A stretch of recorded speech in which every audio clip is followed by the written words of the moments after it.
Bây giờ chúng ta sẽ đi phỏng vấn mẹ mình nha. Khoảng bao lâu thì má sẽ hút cạn ngoài đây một lần? Cả tuần lễ là phải hút cạn đi, nó dơ lắm. Nó bụi rồi phân của cá nữa. Nên phải một tuần phải hút một lần, với lại chăm thêm nước cho nó có nước mới cho nó khỏe.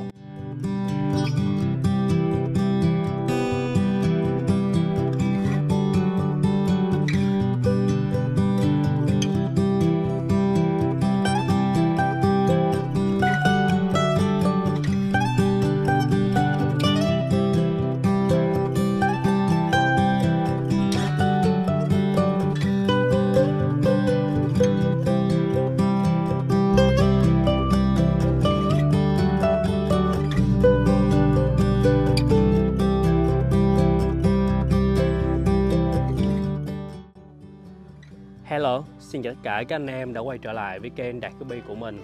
Ngày hôm nay mình sẽ ra khu nuôi cá bảy màu của mẹ mình và quay cho anh em xem lại ha. Hồi trước là cái khu trại nhỏ này nằm sát ở trong trại lớn của mình luôn. Đó, mà hôm bữa là mình mắc xây cái phòng cá bảy màu này nè, nên là mình phải cuốn bạt lại, dời cái giàn này ra. Rồi mấy cái thùng xốp này là nuôi ở ngoài trời, nuôi ở chỗ này nè anh em. Nuôi cũng phải hơn 1 tháng ở ngoài trời luôn. Nên là lâu nay mình không có ra video quay cho anh em xem những cái khu nuôi cá bảy màu của mẹ mình. Ngày hôm nay thì nó cũng đã ổn định rồi, không có còn thay đổi gì về mô hình nữa. Đó. Ngày hôm nay thì chỉ việc là chỉ nuôi chăm sóc cá rồi ra video thường xuyên để cho anh em xem thôi. Bây giờ mình sẽ qua cái khu nhỏ này trước và quay cho anh em xem ha. Anh em có còn nhớ cái khu này không? Mẹ mình thì rất là thích nuôi cái chỗ này. Mình nói là nuôi gì cho nó nhiều chỗ cho nó cực vậy xong dồn lại. Mẹ mình nói là chỗ này có bụi tre nè, nó khá là mát. Ở dưới mấy cái tán tre này nuôi cá nó khỏe lắm anh em ơi. Thì để mình có mang hũ cám, giờ mình cho tụi nó ăn. Thì tất cả những cái chú cá bảy màu học sinh á là tự một tay mẹ mình nuôi luôn á, chứ mình cũng không có phụ giúp gì nhiều được anh em à. Vì mình phải nuôi cá ở trong trại của mình. Mấy con cá xịn thì nó chăm sóc nó kỹ hơn, tốn nhiều thời gian hơn.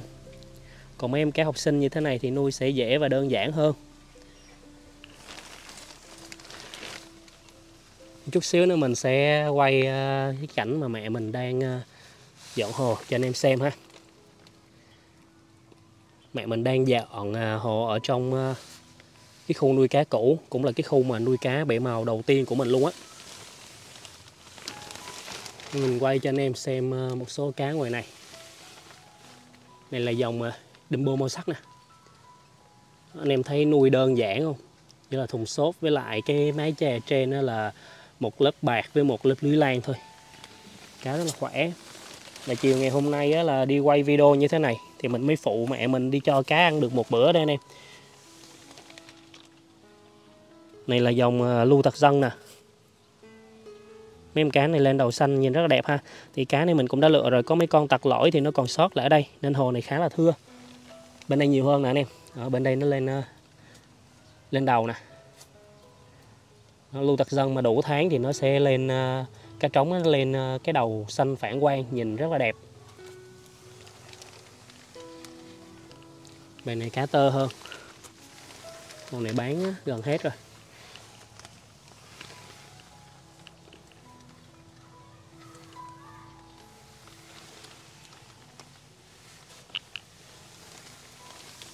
Rồi đã xong một cái khu nhỏ nha anh em. Đây, rất là đơn giản luôn.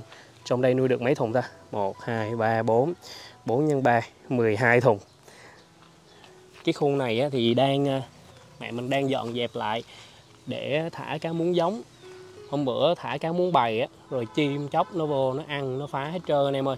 Nên là giờ mới căng rồi làm lưới che lại các kiểu nè. Mấy con chim bói cá nó vô nó phá lắm. Này là mấy em cá muống giống. Cá muống thì nó ăn con còn ghê hơn cá bảy màu nữa, nên là mình phải có lồng đẻ thì mới giữ số lượng cá con được. Cá con nó bơi bên ngoài nè.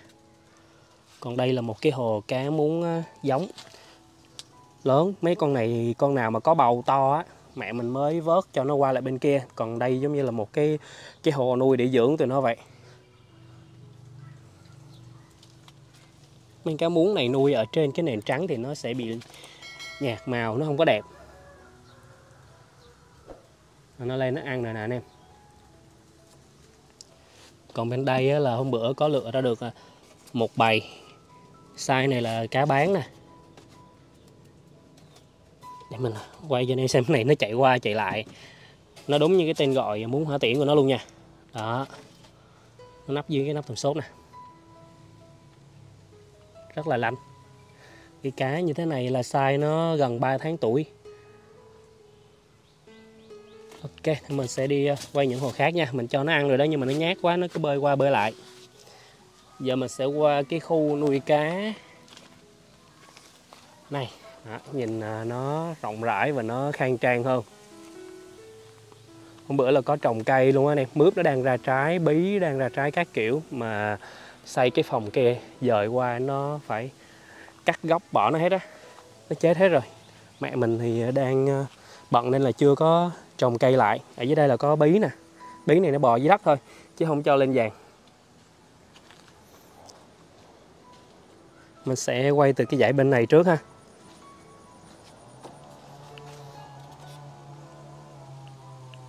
Hồ này bị nắng chiếu nên là nó lên nước tảo.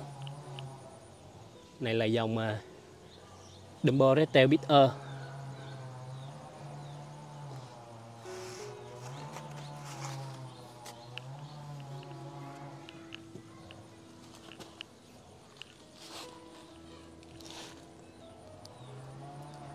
Vậy chỗ này là cá con hết thôi, chút xíu nữa sẽ qua mấy thùng cá lớn nha. Đây, size như này là bắt đầu nó lên màu nè, nó lên màu đuôi với lại tay bơi cá trống bắt đầu nó xanh đen rồi đó anh em.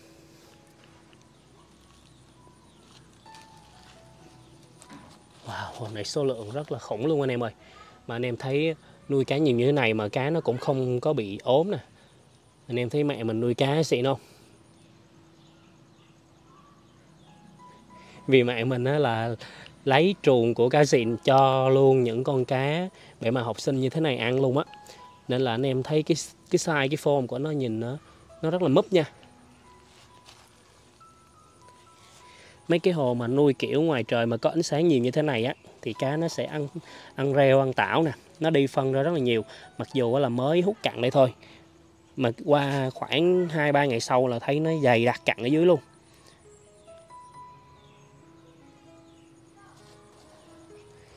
Hồ này cá lớn nè anh em. Tay bơi to lắm nha. Đấy, cá này size tơ thôi.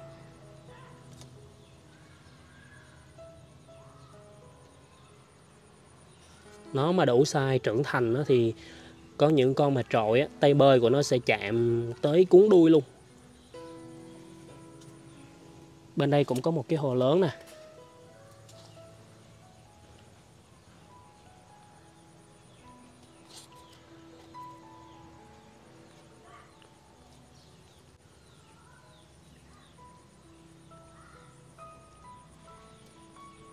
Đó, đây là một dòng cá mà mình nghĩ là nếu mà ai tập chơi cũng sẽ bắt đầu từ dòng cá này.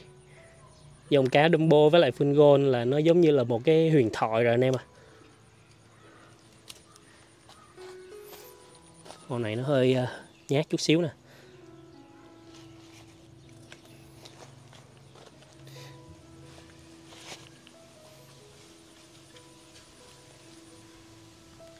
Anh em thấy tay bơi của tụi nó rất là lạ lướt.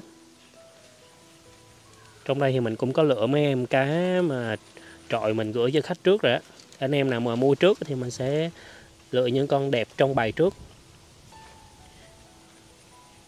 Còn mấy con này thì nó sẽ lên sau. Đây nè anh em ơi, cho anh em xem cái này nè. Mẹ mình ở đây có để mấy con cá mái Dumbo giống. Trời ơi, size nó to kinh khủng luôn anh em. Nuôi ngoài đây nó đủ ánh sáng á, vi sinh tốt, cái nước nó trong dữ thiệt, cá nó khỏe nè, bụng nó to dã man luôn. Ánh sáng tốt chứ không phải là để nắng chiếu vào trực tiếp nha anh em. Nếu mà nắng chiếu vào trực tiếp á là nó lên nước tảo, mình sẽ rất là khó để mà ngắm cá.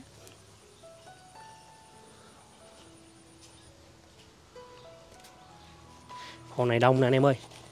Trời ơi.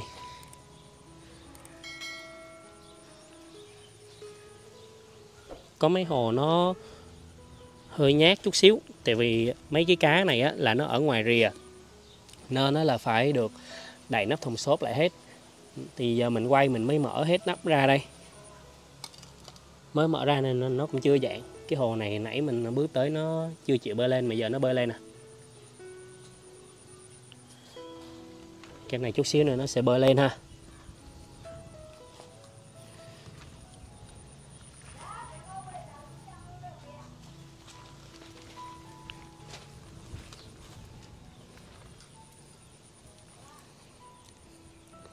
Rồi cái hồ này nó chịu bơi lên rồi đây anh em nè. Cho nó ăn thêm miếng cám nữa. Rồi ok, mình qua bên đây nha. Bên đây là dòng coi sọt. Nó ngắn ngắn lùn lùn, nhìn rất là dễ thương.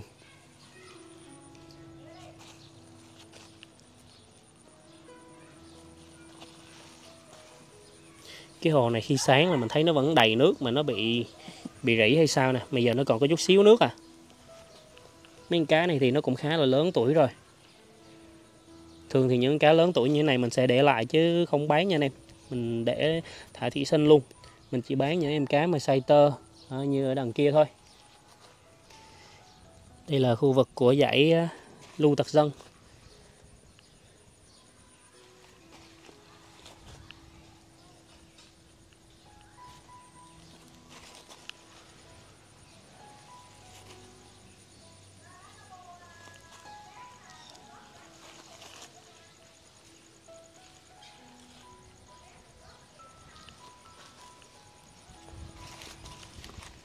Anh em thấy lên đầu xanh rất là đẹp. Để mình zoom lên nha.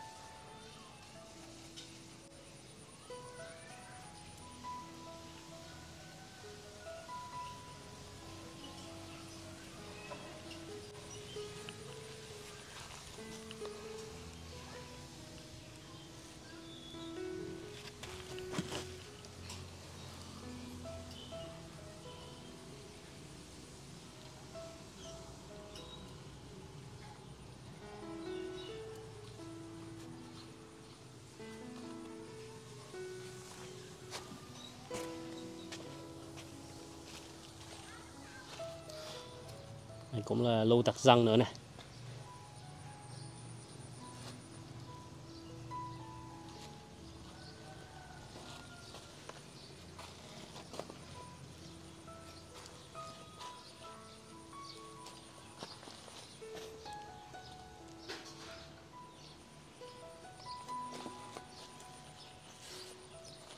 Đây mình sẽ đi cho cá ăn tranh thủ và mình quay lướt qua một chút xíu. Tại vì còn rất là nhiều hồ cá mình chưa có quay kịp cho anh em xem ở mấy đợt trước á. Đây, qua lại mấy hồ này là mấy hồ coi sọt.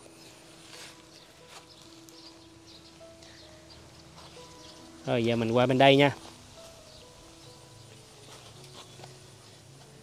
Bên đây nó nền đen nên là hơi khó nhìn hơn chút xíu. Đây là mấy em Dumbo màu sắc.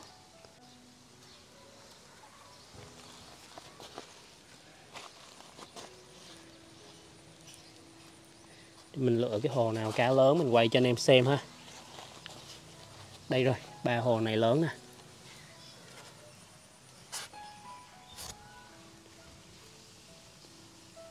Đấy, cá rất là khỏe nha anh em.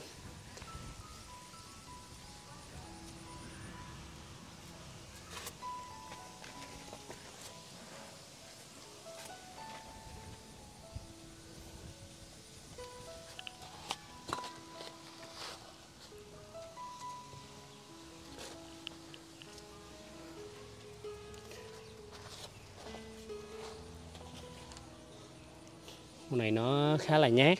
Rồi ok, giờ mình sẽ cho chỗ này ăn. Rồi sau đó là vô phía bên trong kia quay cho anh em xem. Mẹ mình đang làm việc ở trong đó. Thì sẵn mình sẽ hỏi mẹ mình cái cách chăm cá học sinh ở ngoài đây như thế nào. Mẹ mình sẽ chia sẻ với lại tất cả các anh em luôn nha. Vừa rồi làm cái phòng này thì chỉ còn giữ đúng là ở đây được một cây đu đủ của mẹ mình trồng á.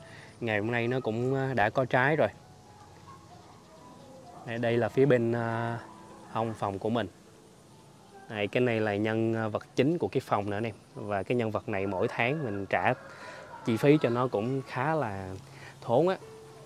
Vừa rồi mình làm cái phòng này là rộng 27 m vuông, cao 3 m thì tính ra nó gần 90 m khối. Mình có lắp một con máy Daikin nội địa Nhật mà máy cũ á, thì con máy đó mình lắp 8,5 triệu mà bỏ lên cái phòng này nó bị lỗi, cái nó không lạnh. Sau đó mình trả máy lại, mình lấy tiền rồi sau đó thêm vô mua luôn lên một cái con Mitsubishi Electric này.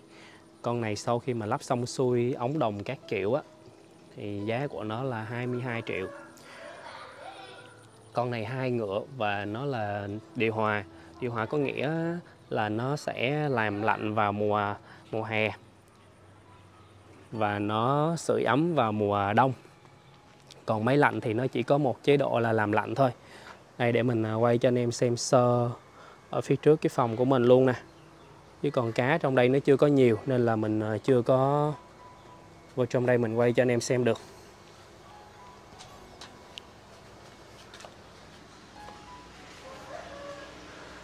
Đây, cá hiện tại thì mình mới bỏ một mặt ở ngoài sau thôi.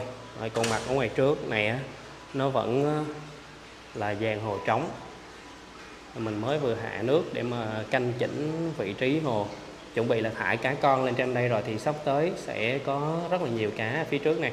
Rồi mình quay cho anh em xem nha.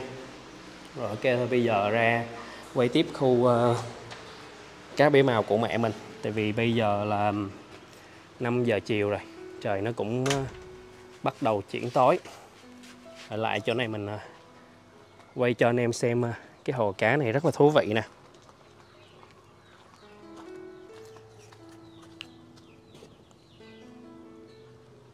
Đây, anh em thấy đã không? Rất là nhiều luôn. Và nó bơi nè. Anh em thấy hoa mắt chóng mặt chưa? Để mình zoom lên nha. Ở mấy em cá này thì màu của nó là bây giờ mới bắt đầu là lên đậm.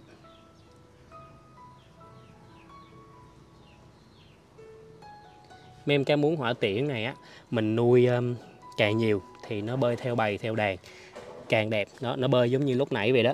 Giờ mình cho nó ăn nè, cái bắt đầu nó nhoi lên.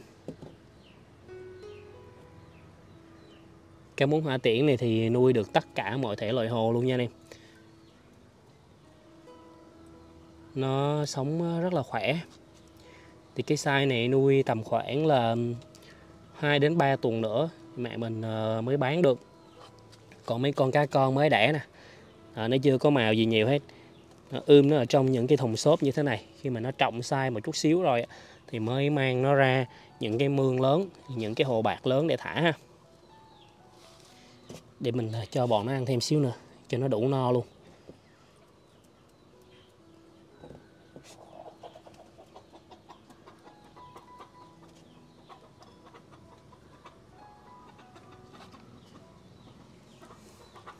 Rồi ok, bây giờ sẽ lên trên khu nuôi cá bể màu cũ của mình nha.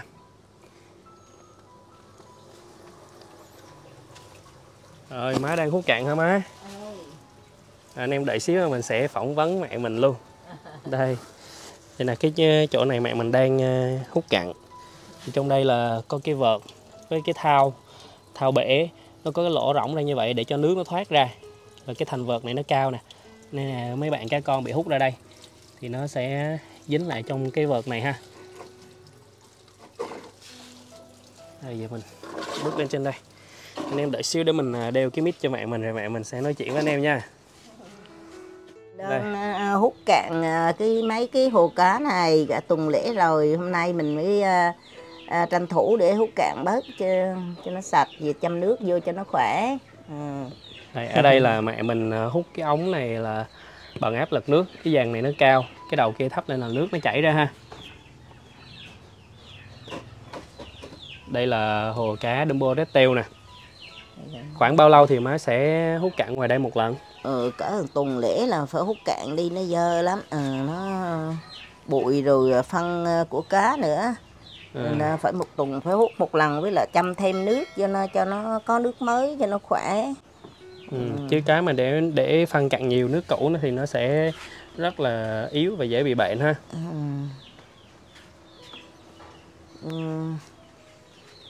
Chỗ này là dãy Dumbo Redtail hả má? Dãy Dumbo Redtail hết tới đó luôn. Nguyên cái dần này là chỉ có một hồ đầu tiên nữa là của dòng HP Blue. HP Blue. Đây là hồ cá giống của dòng HP Blue nè. Cái đó mới hút rồi, hút xong rồi nãy rồi. Thế mẹ mình sử dụng thêm cái ghế này đứng lên hút cái tầng trên cao này, tầng này nó khá là cao.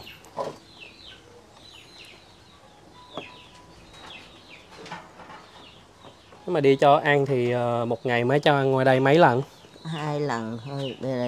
Giờ mình buổi sáng thì mình cho có trùng thì mình cho ăn trùng, rồi buổi chiều cỡ 2 giờ là mình cho nó ăn cám thái đó. Ủa là buổi chiều mình cho nó ăn sớm vậy hả?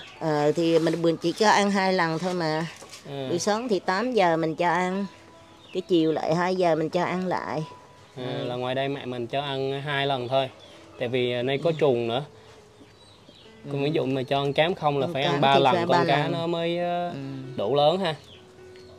Có trùng thì nó khỏe, với lại nhiều hồi nó ăn còn thừa để cho nó ăn cho hết. Buổi chiều mình mới cho ăn lại cám. Này cho ăn trùng là mẹ mình sợ cho trùng nó dơ á anh em. Nên là để cho cá nó ăn hết trong ngày luôn, giảm cái bữa ăn lại để cho nó ăn sạch trùng và ăn sạch cám. Rồi bây giờ mình sẽ lấy hũ cám này và đi qua bên đây cho cá nó ăn tiếp ha. Bên đây là má hút cạn rồi hả? Rồi mà chưa chăm nước. Bên đây hút rồi mà chưa chăm nước, nên mình sẽ bắt đầu từ hồ HP Blue này nha. Chỗ này là của dãy HP Blue. Trong đây có mấy em cá mún nữa nè.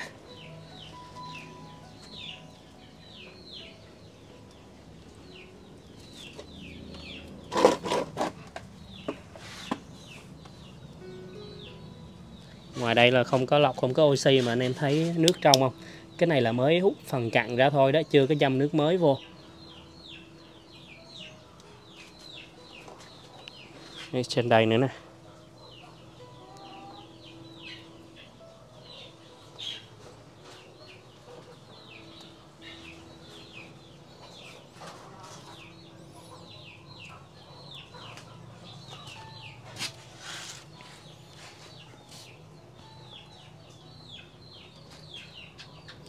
Hồ này thì mình bán con được có mấy con nè. Hồ này nhiều cá lắm anh em ơi.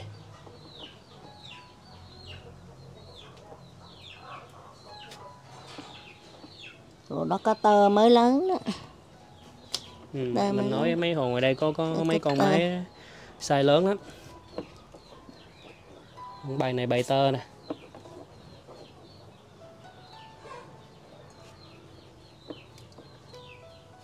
Hồ này còn có một con. Cái hồ cá này hơi đông nè. Hồi má bỏ bớt cá qua bên này đi. Cho nó thưa bớt. Xí bắt có con nó bỏ vô nè. Nuôi thưa thì cá nó sẽ nhanh lớn hơn.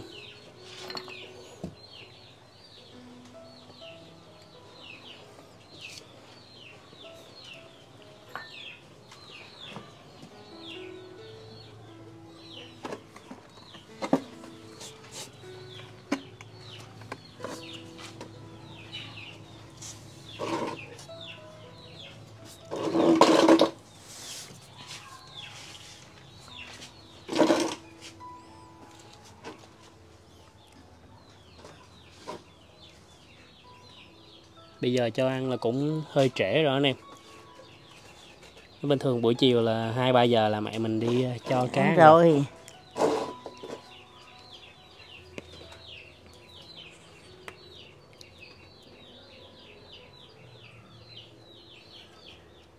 Khu vực chỗ này là của dòng HP Blue.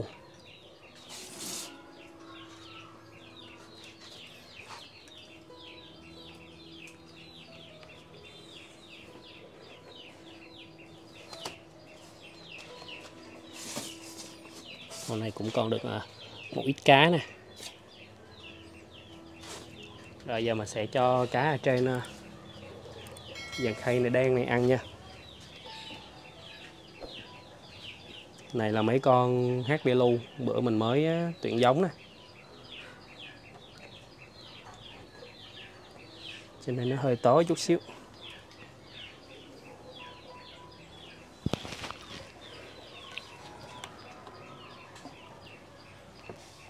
Con này cá nó nắp vào trong đây, này hút cạn động hồ nó. Chỗ đó có con nhiều đó mà chưa Có cái con nhiều mà mẹ mình chưa tách rồi, chưa có vớt ra được. Trên đây là Dumbo Red Tail.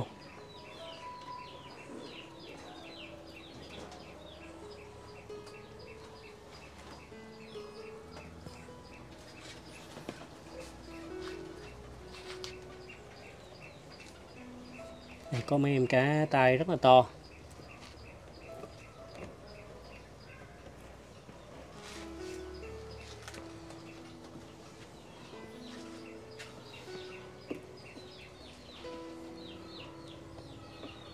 Đây, anh em thấy rõ hơn chưa? Tụi này mới hút cạn động hồ xong nên là nó khá là nhát, cho ăn nó chưa có xúm lên nó ăn liền.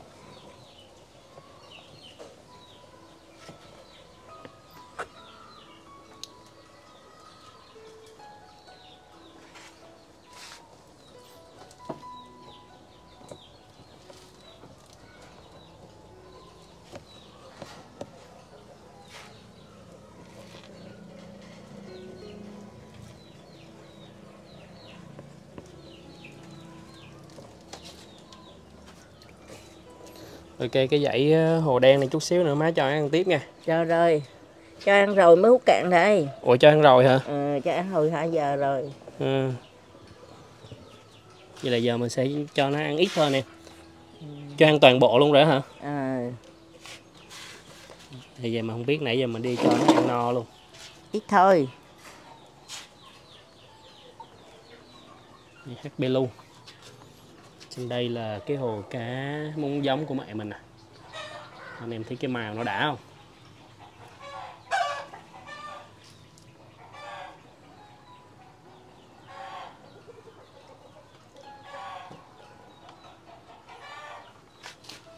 Bên đây cũng có một hồ nữa nè, size rất là lớn. Đó, mấy con cá muống này mà nuôi má size của nó trên 1 năm tuổi là có những con nó to cỡ như ngón cái của mình luôn á này, ngón tay cái nha. Nó thử rớt cá rồi. Và cái phong cách bơi của nó vẫn như lúc nhỏ thôi, nó bơi xoay vòng xoay vòng.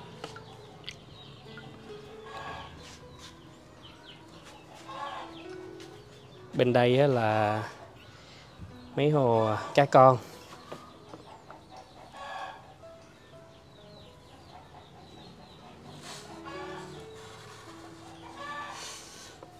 Cái này nó lớn hơn nè.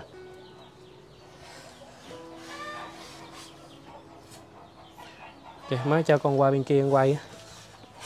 Đi rớt cái nó rớt cái nít theo độc ra. Hả? Dạ. Thôi để ra đi. Khỏi cần bông luôn. Bỏ vô túi đi. Bỏ vô túi con.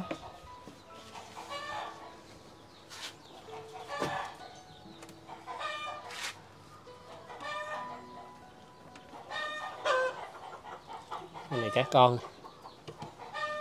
Cái dãy màu đen này là của dòng Dumbo Red Tail hết đó nè.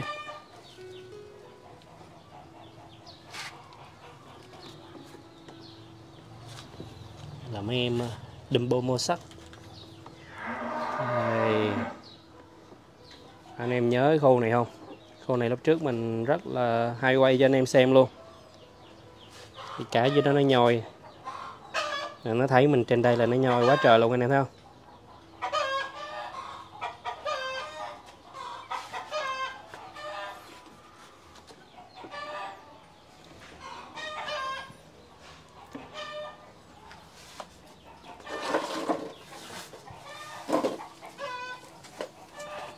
Đây, hồ này lớn nè, mình sẽ dừng lại quay cho anh em xem. Dùng này là Dumbo Mossack.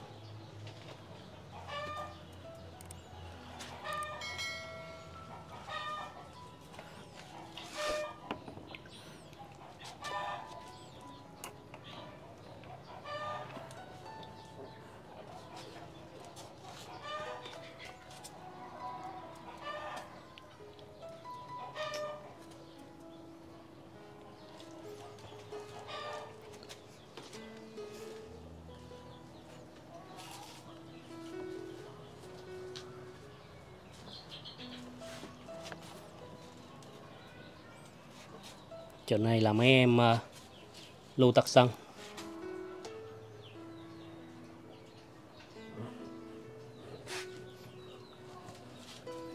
Hồ này hết cá rồi. Nó mới chậm ấy nước vô để thả cá mới á. Này là coi sọt nè anh em. Có con vô.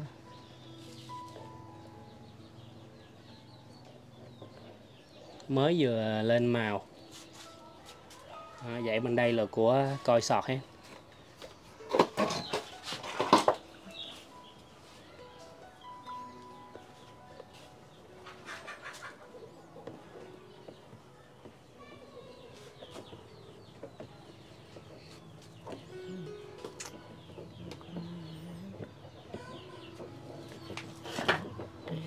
Đấy, anh em thấy nhiều cá dã man chưa? Ở đây thì cũng có một cái hồ cá muốn giống. Trời, lấy vật liệu lọc neo của mình qua bỏ vô hồ cá muốn nè nè. Nè thấy sang dữ chưa? Cũng là một con cá muốn thôi mà nuôi khác nè, là anh em thấy ở đây là cái màu nó hồng nhạt. Còn nãy trên mấy cái hồ kia nó có rêu á. Nhìn cái màu cá nó đẹp hơn.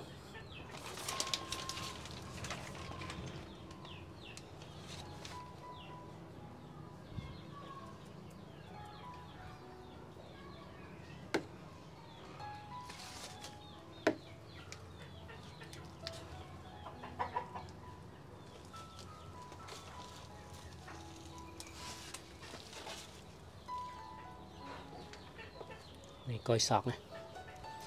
Đó, bài này size tơ. Size tơ thì nhìn nó sẽ đẹp hơn á. Còn mấy con này size nó lớn rồi. Cái phôn nó không có còn đẹp như lúc tơ nữa.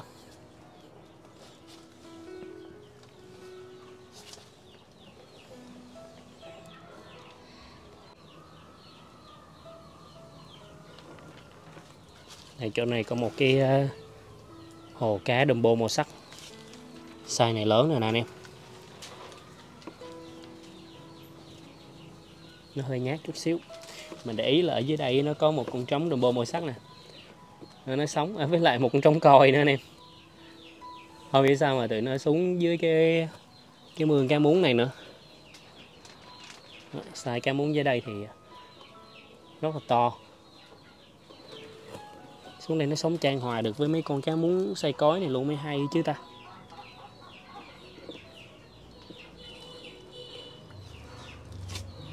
Trống coi. Giờ mình sẽ đi băng cái đường này qua những cái mương này và vô trong nhà mình sẽ quay cho anh em xem dãy cá giống của mẹ mình nha. Đường đi này nó hơi khó. Rồi, nó chỉ có một cái bờ gạch này thôi. Đi mà trượt chân là té xuống cái mương cá muống này nè anh em.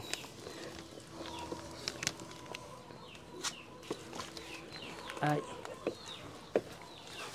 Rồi, ok, mình qua được rồi nha. Đấy, bên đây á là hồ trồng rong, hôm bữa mình có quay cho anh em xem rồi đó. Còn này là mương cá bảy màu thủy sinh của mình nè. Thấy mình ra nhoi hết trơn.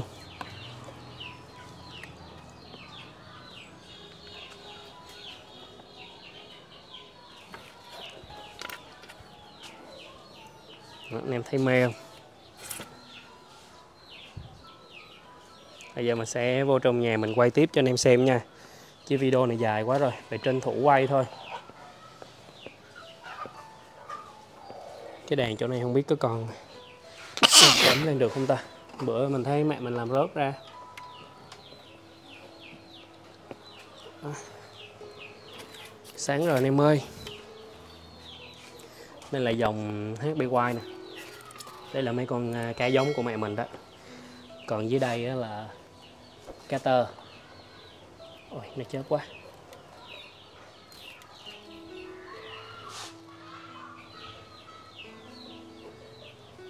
Cái thanh led dây nè, nó hay bị chớp lắm nha anh em. Đây là cái giống của dòng Dumoretel Big E nè. Giờ trong đây thì mấy cái giống nó hơi bị tả tơi chút xíu.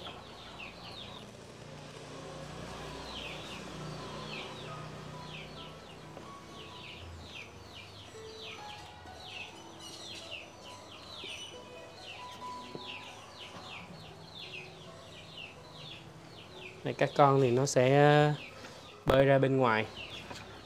Cái hồ này mình mới thấy con cá mún. Trời, sao làm rớt con cá mún dưới đây. Con cá mún này nó mà ở bên ngoài là nó sẽ rượt mấy cá con nó ăn nha anh em. Sao mẹ mình làm sảy con cá mún dưới đây rồi. Này, eo rất là lanh lẹ luôn. Bên đây là dòng lưu tặc dân nè. Hồ này thì còn có mấy con le que chưa có bỏ lồng đẻ vô.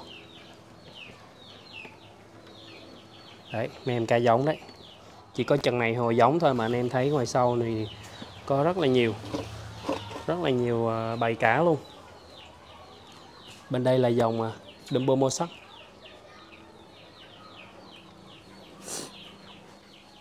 Ui, chớp quá.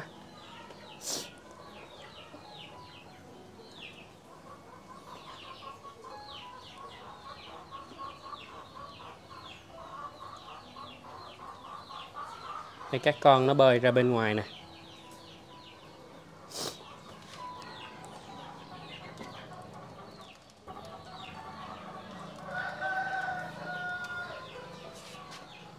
Hồ này rất là nhiều cá con luôn.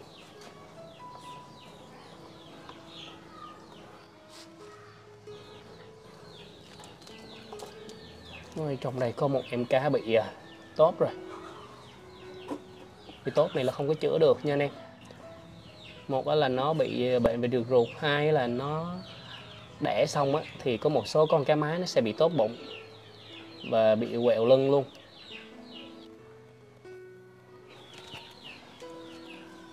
Thì mấy con cá đó lúc tơ nó rất là đẹp nha. Này là dãy coi sọt nè.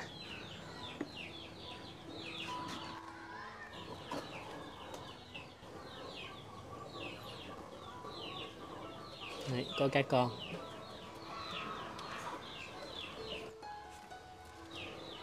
Rồi, ở dưới đây là hồ cá giống cuối cùng.